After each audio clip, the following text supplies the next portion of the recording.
నవంబర్లో IVF ప్రొసీజర్లో 50% of అన్ని 49 బ్రాంచ్లో త్వరపడండి. రమగారు నమస్తే అండి. నమస్తే జయ. రమగారు మనం ఇంతకుముందు ఒక వీడియో చేసామండి. ఎవరి కర్మ వాళ్ళు అనుభవించి తీరాల్సిందే. ఎన్ని స్టేటస్లు అనుకుంటున్నారు? ఎవరికి ఎవరి మీద కోపం వచ్చినా సరే స్టేటస్లు అది పెట్టేసుకోవటమే. నాకు చూసినప్పుడు భలే సంతోషం అనిపించిందండి. పెట్టుకున్నందుకు ఇదేంటి స్టేటస్లో వాడేస్తున్నారు అనుకున్నా కానీ మన వీడియో భలే వైరల్ అవుతుంది అనుకున్నాను. నిజమే కదా రమగారు? ఖచ్చితంగా అనుభవించాల్సిందేనా? మనం ఏది చేస్తే అది, మంచి చేస్తే మంచి, చెడు చేస్తే చెడు. దీనికి సంబంధించి ఏమైనా కథలు ఉన్నాయండి? ఇంకో కథ చెప్దాం. చెప్పండి. పూర్వం అగ్నిదత్తుడు అని ఒక బ్రాహ్మణుడు ఉండేవాడు. ఆ కథలన్నీ ఇవే ఉంటాయి, బ్రాహ్మణ పేరు చెప్పాను అనుకోవద్దు, ఆ కథలు అంతే. అయితే ఆయనకి సోమదత్తుడు, వైశ్వానరుడు అని ఇద్దరు కుమారులు ఉన్నారు. వైశ్వానరుడు బుద్ధిమంతుడు, చక్కగా శాస్త్రం చదువుకుని మంచిగా వాళ్ళు పని చేసుకుంటున్నాడు. ఈ సోమదత్తుడు మహాపొగరుబోతు, చాలా అందగాడట ఆయన. ఎవరు? సోమదత్తుడు అందగాడు, పొగరుబోతు, మూర్ఖుడు. తాబట్టిన కుందేటికి మూడే కాళ్ళు అంటాడు. బ్రాహ్మణోచితమైన విద్యలు లేవు. ఏదో చదువుకున్నాడు, తెలియకపోవటం కాదు, తెలుసు, కానీ యారగెంట్ అనమాట. వైశ్వానరుడు చక్కగా చదువుకుని ఆ ఊళ్ళో ఉన్న రాజుగారికి పౌరోహిత్యం చేసుకుంటూ హాయిగా ఉన్నాడు. ఇతను వాళ్ళతో వీళ్ళతో స్నేహాలు చేసి క్షత్రియ ఉచితమైన విద్యలు నేర్చుకున్నాడు. కత్తిడాలు తిప్పటము, కరసాములు చేయటము, కొట్లాటలు, అట్లా ఇట్లా అలా చేసేవాడు. తండ్రికి నచ్చేది కాదు, కానీ ఏం చేస్తాడు, వివాహాలు ఏమైంది ఆ రోజుల్లో చిన్నప్పుడే పెళ్ళిళ్ళు చేసేసేవాళ్ళు. వివాహం అయ్యింది తనకి. అయితే ఏమైంది, ఒకసారి ఒక చోట ఎక్కడో రోడ్ల మీద కర్రలతో కొట్టుకుంటుంటే ఇతన్ని కూడా ఆ కర్రసాములో ఉన్నాడు. ఉంటే ఓ పెద్ద మనిషి ఎవరో వెళ్తూ, ఏమిట్రా నాయన, మీ నాన్న ఎంత గొప్పవాడు, మీ తమ్ముడు ఎంత బుద్ధిమంతుడు, నువ్వేమిటి ఈ పిచ్చి పనులు చేస్తున్నావు, ఓ బ్రాహ్మడు చేయవలసిన పనేనా ఇది, యజ్ఞం చేయాలి బ్రాహ్మడు అన్నవాడు, ఆ కాలంలో అవే చేసేవాడు అన్నాడు. అనేసరికి ఈయన ఏం చేశాడు, చేతిలో ఉన్న కర్రబెట్టి పెడేలు మీద ఆయన నోటు కొట్టాడు. నీకెందుకు నా సంగతి, ఇప్పుడు యుద్ధం చేస్తున్న వాడి మధ్యలో మాట్లాడితే వాడు నోటితో మాట్లాడు, కత్తితోటే చేస్తాడు కదా, ఆ చేతిలో ఉన్న కర్రతో కొట్టాడు. కొట్టేసరికల్లా అవురవరా అని అందరూ రాజభటులను కేకేశారు. రాజుగారు కాస్త, బ్రాహ్మణ్ణి కొడతావా నువ్వు అని చెప్పేసి ఇతనికి కాస్త ఉరిదీయండి అన్నారు. ఉరిదీయటం అంటే శూలారోపణ చేసేయమన్నారు. వీడికి బుద్ధి రావాలి, చేయకూడదు ఈ పని. అక్కడి నుంచి శూలారోపణ శూలం మీద ఎక్కించాలి, అదే మన కొరతేయటం అనమాట. ఉరిదీయటం కాదు, కొరతేయటం. ఇలా బ్రాహ్మణ నింద చేయకూడదు, బ్రాహ్మణ్ణి చెయ్యేసి కొట్టకూడదు, ఆ కాలం అది. అయితే ఈ కొరత శూలం మీదకి ఎక్కించబోయేసరికల్లా పట్టు తప్పి పడిపోయాడు. ఈ కింద తలార్లు వీడిని మళ్ళీ లేపి మళ్ళీ ఎక్కించబోయారు. ఎక్కించబోయేసరికి ఈ పైకి చూస్తుంటే ఏమైంది, పైనుంచి ఒక పక్షి ఏదో వెళ్తుంటే దాన్ని రెక్కలేవో రాలిపడి కళ్ళు పోయినంత పని అయింది ఆ తలార్లు ఇద్దరికి. వీడికి ఏదో ఉంది వీడి దగ్గర, దింపేసుకున్నారు.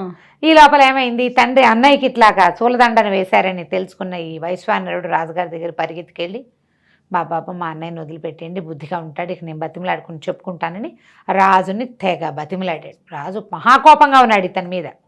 ఇతను ఒక బ్రాహ్మణ యువకుడు అయ్యుండి బ్రాహ్మడు చేయవలసిన యజ్ఞయాగాది క్రతువులు ఏమీ చేయకుండా సాటి బ్రాహ్మడు తన తండ్రి వయసు వాడిని కొట్టడం అంటే ఏమిటి, ప్రజల్ని పాడు చేయటం, సమాజానికి వీడు ఏం మెసేజ్ ఇస్తున్నట్టు, ఇదే కదా పాయింట్.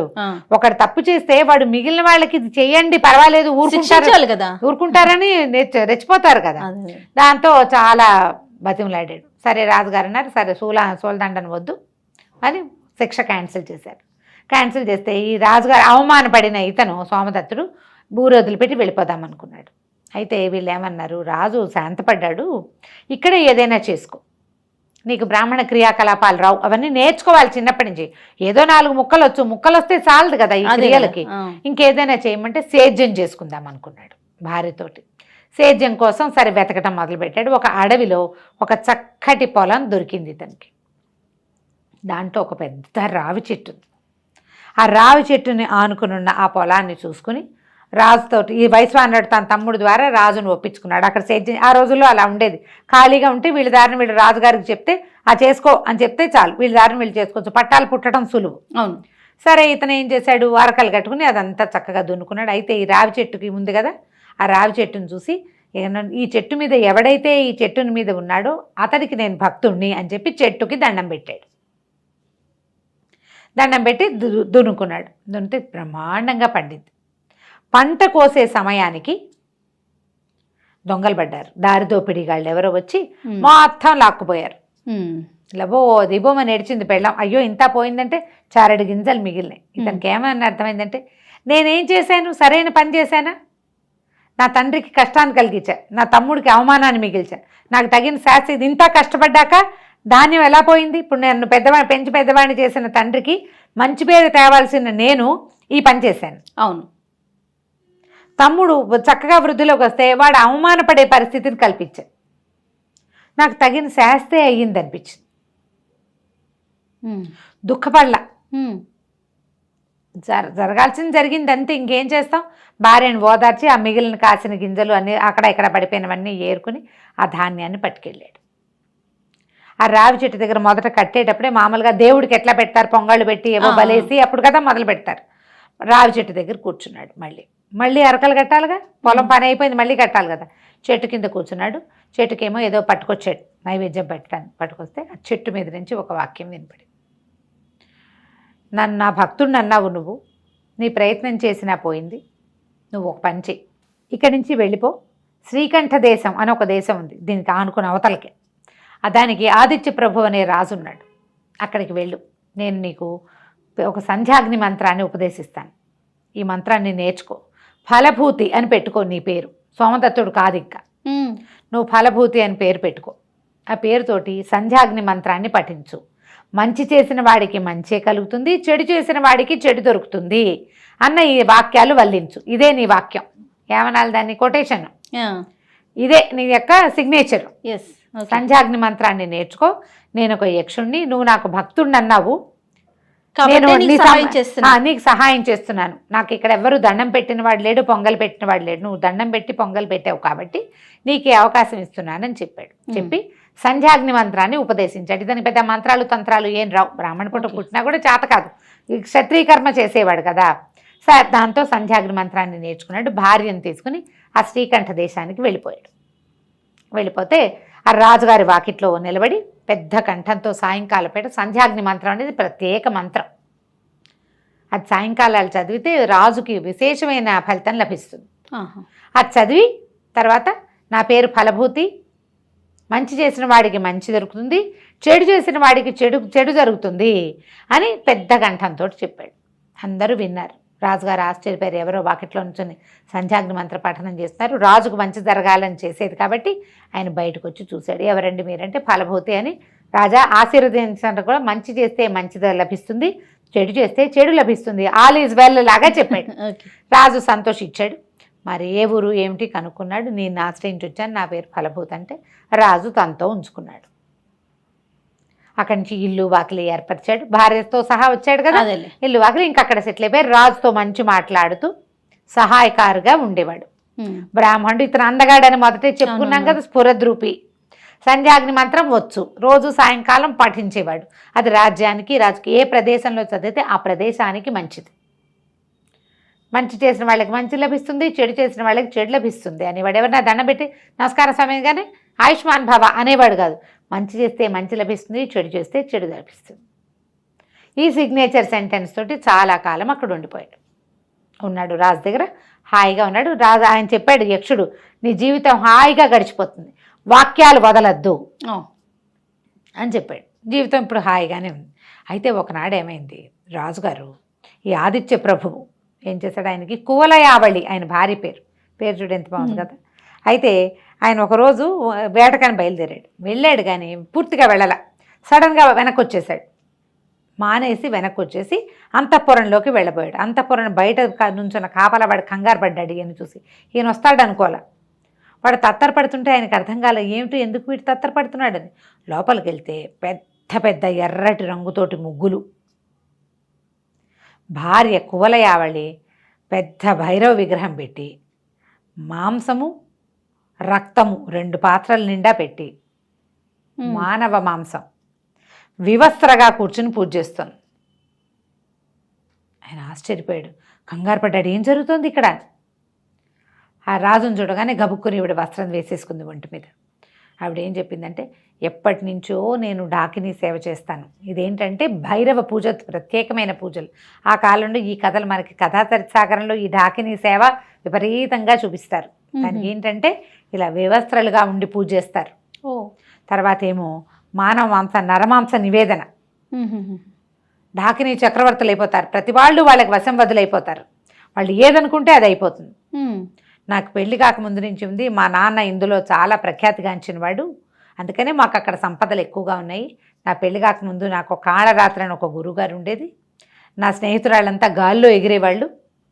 ఇదంతా వీళ్ళు ఎలా ఎగురుతున్నారంటే అక్కడెక్కడో వినాయకుడు ఉన్నాడు, ఆ వినాయకుడిని పూజిస్తే నీకు ఈ ఖేచర విద్య వస్తుందన్నారు. ఖేచరత్వం అంటే ఆకాశాల గమన విద్య వస్తుందన్నారు. నేను చూస్తే అక్కడ వినాయకుడు పూజ కోసం వెళ్తే కాళరాత్రి అని మా గురువుగారు నాకు ఇది నేర్పించింది. దీంతో చాలా విద్యలు వస్తాయి. చిన్న రాజ్యం నుంచి నేను ఇంత పెద్ద రాజ్యపు రాణిగా అవ్వగలిగాను. ఇది ఎప్పటికప్పుడు చేసుకుంటూ ఉండాలి. మానవ మాంసం పెట్టాలి, నరమాంసం. అంతఃపురంలో కొంతమందికి తెలుసు, వీళ్ళతోటి నేను ఈ పూజ చేసుకుంటాను ఎప్పటికప్పుడు. నేను ఒక వ్యక్తిని ఆకర్షిస్తున్నాను ఇప్పుడు, నా మాట విని నువ్వు కూడా ఇది చెయ్యి అంది. ఈయన ఒప్పుకోలే. డాకిని సేవలో అవి చేయకూడదు, రాజు అనేవాడు, ఇది పనికిరాదు, వామాచారం, నేను చేయను అన్నాడు. ఆవిడ బాగా నేను చచ్చిపోతానని బెదిరించేసింది. రాణి ప్రాణత్యాగం చేసి నువ్వు నన్ను చూసేసావు. దాని లక్షణం ఏంటంటే ఇప్పుడు మన అవి చెప్తారు, డ్రాక్యులా కథలు చూస్తారు, ఒకడు దొరికాడంటే ఇక వాడు తనలాగా మారిపోవాల్సింది అంతే. నువ్వు నన్ను చూసేవు, ఇప్పుడు నేను ఆత్మహత్య చేసుకోవాలి, లేదా నువ్వు నాలాగా మారాలి, ఏం చేయమంటావో చెప్పు అనేసరికల్ ఇక రాజు తప్పనిసరిగా ఒప్పుకున్నాడు. ఏమంది, నువ్వు నీ చుట్టుపక్కల రాజ్యాలన్నింటినీ జయించేయగలుగుతావు, నీకు మహాశక్తి సత్తుడివి అయిపోతావు, నువ్వు పోలంత శక్తి వస్తుంది కదా, ఎందుకు కాదంటావు, రహస్యంగానే చేద్దాం, నువ్వు ఉండు, మిగిలిన వాళ్ళు ఎవరికీ చెప్పద్దు. ఎలాగూ నా అంతఃపురంలో నాకు తెలిసిన వాళ్ళకే, వాళ్ళందరికీ తెలిసేది, వాళ్ళంతా నా అనుచరులే, ఈ నివేదన చేసిన మాంసాన్ని వీళ్ళంతా భక్షిస్తారు, వాళ్ళందరికీ కేగమనం ఉంది. ఇక ఒప్పుకున్నాడు. ఒప్పుకుంటే ఈవిడేమంది, నేను ఒక మంచి ఉత్తమ బ్రాహ్మణ వంశానికి చెందిన వాడిని ఒకడిని ఆకర్షించబోతున్నాను, ఆకర్షణ కుదరటల్లా, ఎందుకంటే వాడు చాలా శక్తివంతుడు, వాడెవరు, ఈ ఫలభూతి, అతన్ని పిలుస్తాను, కాబట్టి పిలవలేకపోతున్నాను, నా శక్తి అతన్ని పిలవడానికి సరిపోవటల్లా, ఎందుకంటే అతని దగ్గర సంధ్యాగ్ని మంత్రం ఉంది, పైగా దాన్ని నిత్యం పఠిస్తాడు, అంచేత ఓ పని చేయలేకపోతున్నా నువ్వు నాతో పాటు పూజ చేయి. మనం ఏం చేద్దామంటే సూపకారుడు, మన వంటవాడు, సూపకారుడు అంటే పప్పు చేసేవాడు, వంట చేసేవాడు అనమాట, వాడికి చెప్దాము, ఇతన్ని వాడి దగ్గరికి పంపించు, వీడిని చంపి వండమని వాడికి చెప్తాం, వండి పట్టుకొస్తాడు, నివేదన చేసి ఆ మాంసాన్ని భక్షించామంటే మనకి ఎంతో శక్తులు వస్తాయి, బ్రాహ్మడి మాంసం చాలా ఉత్తమోత్తమైన మాంసం అని చెప్పింది భర్తకి. ఇది చూడు ఎంత విచిత్రంగా ఉంది. ఇందులో బోల్డ్ అని ఉంటాయి, ఎన్ని కథలు ఉన్నాయి అవన్నీ నేను చెప్పట్లా, ఫస్ట్ టైం ఇలాంటి కథ చెప్పడం. అవును కదా, బీభత్సమైన కథ. సరే, బాధగా ఉంది ఈయనకి, చేయలేకపోతున్నాడు, కానీ పెళ్ళాన్ని చచ్చిపోతుందని భయంగా ఉంది. సరే ఏమనుకున్నాడు, పైగా ఆయనకి ఇంకొక దీంతో కాపురం చేసి పిల్లాన్ని కూడా కన్నాము, ఇంకేముంది, నేను సగం డాకిని రకం అయిపోయానని కూడా అనిపించేస్తుంది పాపం. సరే ఏం చేశాడు, వంటవాడిని రప్పించారు, వాడికి రహస్యంగా చెప్పారు, వీడికి నీకు ఎంతో కోట్లు ఇస్తాం, రేపొద్దున రాజు రాణికి పూజ సమాప్తమైంది, ఆహారం తెమ్మంటున్నారు అని నీకెవరు చెప్తారో వాడిని చంపి వాడి మాంసాన్ని వండాలి నువ్వని చెప్పారు. సరేనన్నాడు. ఎవడొస్తే వాడికి చెయ్యాలి, ఎవడో వాడికి తెలీదు. అక్కడి నుంచి ఈయన ఏం చేశాడు, ఈ మన ఫలభూతి కబురు చేశాడు, ఈ రాణిగారు ఏదో ప్రత్యేకమైన పూజ చేసుకుంటోంది, కాస్త మీరు మా సూపకారుడికి రాజు రాణి పూజావసానమైంది, ఆహారాన్ని తెమ్మంటున్నారన్న వార్త చెప్పండి, వార్తాహారులతో చెప్పించకూడదు, బ్రాహ్మణులతోటి చెప్పించాలట ఈ పూజకి, మీరు మా స్నేహితులు కదా అన్నారు. ఫలభూతి సరేనన్నాడు. పొద్దున 10 గంటలకో 9 గంటలకో భోజన వేళ, ఈయన పొద్దునే లేచి వచ్చాడు ఇవ్వటానికి. ఇంతలో ఏమైంది, ఇది రాజుగారికి ఒకప్పుడు చాలా మంచి కుండలాలు చేయించి పెట్టాడు ఈ ఫలభూతి, చాలా అందంగా ఉన్నాయి.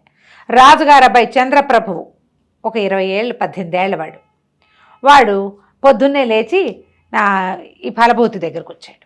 వచ్చి ఇదిగోండి బంగారం, మీరు మా నాన్నకి చేయించిన లాంటి కుండలాలు చేయించి పెట్టండి, నాకు అవి చాలా నచ్చినాయి, అవి తీసుకుందామంటే ఆయన ఒప్పుకోలేదు, రాత్రి అవి ఇవాళ రాత్రి చేసే ఉత్సవంలో నేను అవి అలంకరించుకుని పెట్టుకుని కుండలాలు పెట్టుకుని ఆ పార్టీకి వెళ్ళాలనుకుంటున్నానని చెప్పాడు. చెప్పేసరికి ఇతను ఏమన్నాడు, అలాగే నాయన, మంచి చేయదలుచుకుంటే మంచి జరుగుతుంది, చెడు చేయదలుచుకున్న వాడికి చెడే జరుగుతుంది, చెడు చేస్తే చెడే లభిస్తుంది, చేయించమంటే చేయిస్తానంటే నాకు ఇప్పుడే కావాలి, ఇవాళే చేయించండి, పొద్దునిస్తే సాయంత్రానికి ఇవ్వాలంటే పొద్దునే పట్టుకెళ్ళి ఇవ్వద్దు, మీరు కంసాల దగ్గర కూర్చొని చేయించండి ఫలభూతి గారు అన్నాడు. అనేసరికి సరే నాయన, ఒక పని చెయ్యి, మీ నాన్నగారు అమ్మగారు పూజ చేసుకుంటున్నారు, బ్రాహ్మడే చెప్పాలట ఈ మాట, బ్రాహ్మడైనా క్షత్రియుడైనా సమానమే నాయన. నువ్వు వెళ్ళి చెప్పు. కాబట్టి నువ్వు వంటవాడికి మహారాజు మహారాణి పూజ అవసానమైంది, ఆహార వేళ అయింది, వంట చేస్తామన్నారని చెప్పు. అంటే చంద్రప్రభ అన్నాడు, మీరు కుండలాలు చేయించండి నేను వెళ్తానన్నాడు. పిల్లాడు కాస్త వెళ్ళాడు. ఎవడు వెళ్ళాడో వాడిని తరిగి వడ్డించాలి, వండాలి. అంతే. వండారు, వడ్డించారు, అయిపోయింది. రాజు ఇక్కడికి పట్టుకొచ్చారు. తీసుకొచ్చిన తర్వాత వీళ్ళ మొత్తం అంతఃపురం బంధించుకుని వాళ్ళ అనుచర వర్గం మాత్రమే ఉండగానే ఈ పూజలో కూర్చుని ఈ మహామాంసం అంటారు, మహామాంసము అంటే మానవ మాంసం అన్నమాట, నివేదన చేశారు. రాజు రాణి ఇద్దరు భక్షించారు. శక్తులు వచ్చాయని భావించారు. శక్తులు వచ్చాయో రాలేదో తెలీదు. మధ్యాహ్నం 3:30-4 గంటలు అయ్యేసరికల్లా ఈ భోజన వ్యవహారం అంతా అయిపోయాక రాజుగారు పేరోలగానికి వెళ్ళిపోయాడు. పేరోలగం అంటే అదే ఏమంటారు మన సభకి. 12:30 అయ్యేసరికల్లా కుండలాలు చేయించేసి వేడివేడి కుండలాలు పుచ్చుకుని ఫలభూతి వచ్చాడు. ఆయన చూడంగానే నువ్వెలా వచ్చావు అని అడిగాడు రాజు. రాజకుమారుడు కుండలాలు చేయించమన్నాడు ప్రభు, అందుకని చేయించాను అన్నాడు. అనేసరికల్లా పొద్దున్న నిన్ను సూపకారుడి దగ్గరికి వెళ్ళమన్నాను కదా అన్నాడు. సరిగ్గానే బయలుదేరుతుంటే అబ్బాయి వచ్చాడు.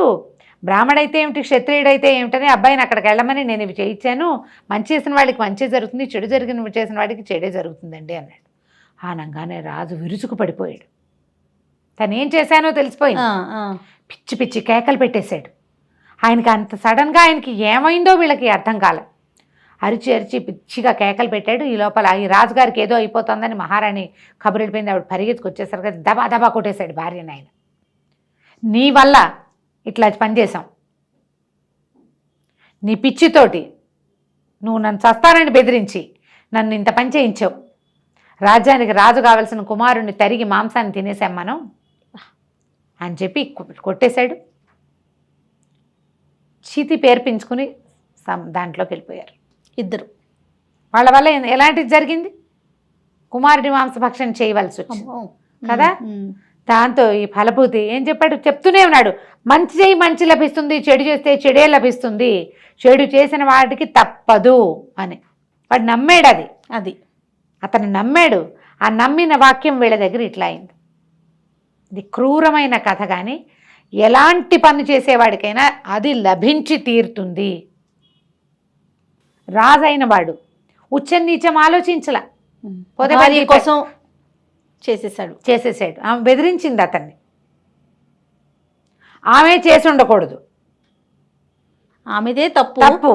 అది ఖండించకుండా, భార్యని ఖండించకుండా చేసిన పొరపాటు. నువ్వు మీ పుట్టింటికి వెళ్ళిపో, నాతో ఉండొద్దని పంపించేస్తే సరిపోయేది. కన్న బిడ్డనే తినేశారు కదా. చివరికి ఇలా అయిపోయింది కదా. ఏం చెయ్యాలో అర్థం కాదు. వాళ్ళంతా ఫలభూతిని రాజుని చేశారు. ఓకే, ఆ రాజ్యానికి ఫలభూతి రాజు. అతను మంచి చేయదలుచుకున్నాడు. మంచిగానే ఉంటుంది. అయితే ఉంటుంది ఎప్పుడు కూడా. ఇది ఇంత విచిత్రమైన కథగా ఉంది. ఇలాంటి కథలు ఉన్నాయంటే కథా చరిత్సాగరంలో గుప్పెళ్ల కొద్దీ ఉన్నాయి. ఓకే, ఎన్నో ఇలాంటి మనం చెప్పుకోం కాబట్టి చెప్పాం కదా. ఇది ఒక విచిత్రమైన సన్నివేశం కదా. ఈ కథని పిల్లలకి వినిపించకండి సీరియస్లీ. కానీ ఈ పాయింట్ గుర్తుపెట్టుకోండి, మీరు మంచి చేయండి, తప్పకుండా ఇప్పుడు సరిగ్గా లేకపోయినా మంచి ఖచ్చితంగా వెనక్కి తిరిగి వస్తుంది. చెడు చేసిన వాడికి చెడు తప్పదు. నువ్వు ఇక్కడ చేసిన చెడు ఇక్కడి నుంచే వస్తుందని నమ్మద్దు, ఎక్కడి నుంచైనా వస్తుంది. మంచి ఎట్లా వస్తుందో చెడు కూడా అంతే వస్తుంది. చెడు కూడా అంతే. ఇప్పుడు ఎట్లా మనం గింజ పెట్టాము, అన్ని చెట్లు పైనుంచే కాస్తాయా? కొబ్బరి చెట్లాగా కాదే. ఒక బంగాళదుంప విత్తనం పెట్టావు, గింజ పువ్వు పెట్టావు, కింద కాస్తుంది అది. అవును, వేరుశనగ గింజ పెడితే కింద కాస్తుంది కదా. మామిడి చెట్టు పైన కాస్తుంది, వేరుశనగ చెట్టు కింద కాస్తుంది. కాపు తప్పదు కదా. మంచి ఎట్లా వస్తుంది, చెడు కూడా అంతే. ఎక్కడో ఒక చోట నుంచి మనం వెంబడి పడుతుంది. మనం ఏంటంటే మనం ఆ పని చేసాం, దానివల్ల ఇది జరుగుతోందేమో అన్న అనుమానం రాదు. మన మీద మనకు ప్రగాఢమైన నమ్మకం. మనని మనం మోసం చేసేసుకుంటాం ఎప్పటికప్పుడు. అది ఇక్కడ ఎందుకు వస్తుంది అనుకుంటాం, ఎక్కడి నుంచైనా వస్తుంది. ఈరోజు నేను సంతోషంగానే ఉన్నాను కదా అనుకుంటాం, కానీ ఆ చెడు అనేది రాకుండా ఉండదు. ఇలా ఒకళ్ళ మాటలు ఒకళ్ళ దగ్గర చెప్పేవాళ్ళు వీళ్ళందరూ కూడా అనుభవించేస్తారు. చేయకూడని పని చేసేవాళ్ళు, మోసం చేసేవాళ్ళు, డబ్బు కోసమో అధికారం కోసమో, అది ఏదో ఒకటి, ఒక తాత్కాలికమైన ప్లెజర్ కోసమో పొరపాటు చేస్తే అది అనుభవించాల్సిందే. రైట్, చాలా బాగుంది రమ్మగారు. నమస్తే.